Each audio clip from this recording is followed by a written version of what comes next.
Good day, folks. Alfie Vente here, once again at Vente Pain Relief Clinic and VPRC.ca.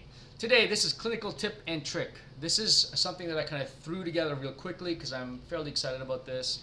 I did this today and it might be helpful for you, specifically for those therapists. I'm talking about massage therapists, physiotherapists, chiropractor, whatever type of therapist you are that loves to work into the jaw because you've seen significant changes. Myself, I love the jaw. It's one of my favorite areas to work on. I've seen positive changes in terms of people's symptoms with headaches, with neck pain, neck tightness, local jaw pain, of course, and the other thing too is migraines. I find it very significant game changer when I'm working with people with migraines. So typically we work on 4 muscles when we're working into the jaw: the masseter, lateral pterygoid, medial pterygoid, and temporalis. So I want to add a 5th. It's not actually a jaw muscle. It's not a muscle of mastication. It's actually a facial muscle, the zygomaticus. Now this sounds crazy, but I'm telling you, man, like if you give it a try, you may find that there's significant changes for people that you are treating that have a lot of tightness in the back of the head, the suboccipital area. So you may have a patient and you're feeling the back of the head there, and they're telling you they've got headaches to the back, to the base of the skull. They have issues in terms of rotating their head, and regardless of how much pressure you put on there, how much massaging you do into the suboccipital area, the back of the neck, back of the head, you find that the muscle isn't actually releasing as you would like it to. So here is the thing you could try. 2 things. First thing you're going to do is, okay, so again, I threw this video real quickly. I don't have a human body with me, but this is, I'm trying to do the best I can using the skull here with skelly. You're going to take one hand, this person is lying supine. Okay, so this is the head here. You're taking the one hand, placing it on the base of the skull here. And the reason why you're doing that is that you're feeling to see if the muscle is relaxing when you're doing this technique. Of course, we're talking about intraoral work, TMJ therapy. You're wearing gloves.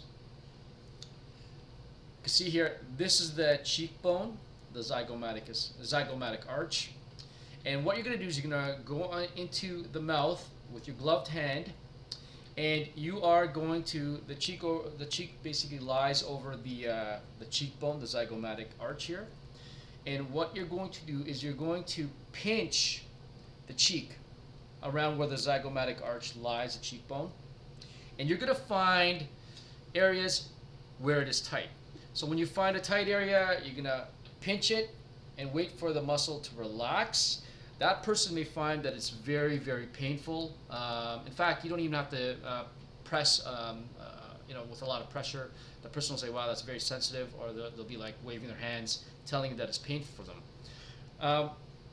So you're going to wait for it to relax. While you're waiting for it to relax, you're going to, again, feel to see if there's any changes to the base of the skull with the other hand. Okay? And once it relaxes, you should notice that the suboccipital area starts softening. And in fact, that person might tell you, wow, my neck feels better, it feels a lot softer. When you get them to rotate their head, they might notice that there's more rotation that they're able to do with the head and neck. The next phase of this is that, once you get like this area here to relax, you're going to change your angle so that it's going towards the nose.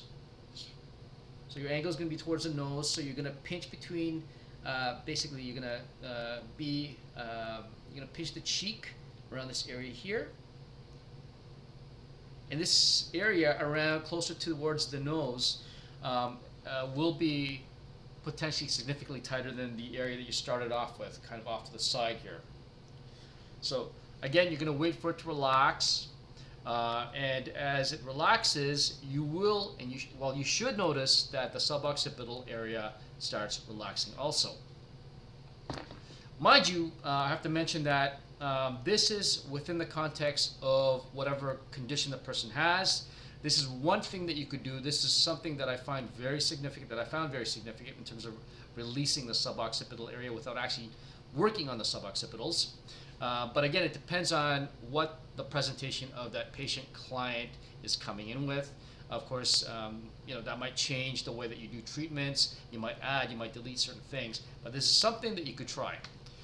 This is Alfie Vente, once again, of Vente Pain Relief Clinic and VPRC.ca. I hope this video was helpful. We'll see you soon. Take care.